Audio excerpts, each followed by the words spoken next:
গরম মশলা আরেকটা দেই নাকি? দাও। আজকে রবিবার, আর রবিবার মানে মাংস তো থাকবেই। আর আজকে আছে মটন। এই যে মটনটা কষিয়ে জল দিয়েছে। মটন কষাটা ভালোই করে আমার বর।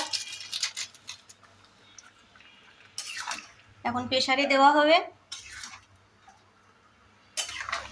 আর এদিকে হচ্ছে লিওর মাংস। এই যে ওটা বসিয়ে দিয়েছি।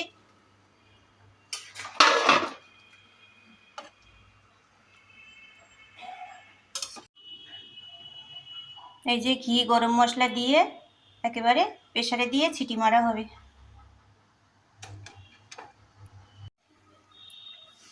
মাংসর পর চাটনি না হলে মুখটা তো একদম ভালো লাগে না, তাই মাংসর পর চাটনি তো থাকবেই। তার জন্য আমি জলপাইগুলো এই যে সেদ্ধ করে রেখেছি, এবার চাটনিটা করে নেব। এই যে এদিকে আমার বাবুর তরকারিটাও হয়ে গেছে, এখন বাবুকে খেতে দেবো।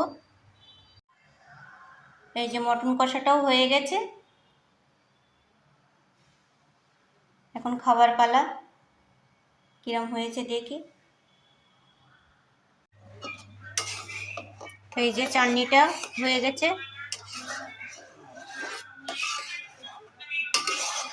আর এই আমের উপরে যায়, আমের চাটনির থেকে বেশি মিষ্টি লাগে জলপাইয়ের চাটনিতে।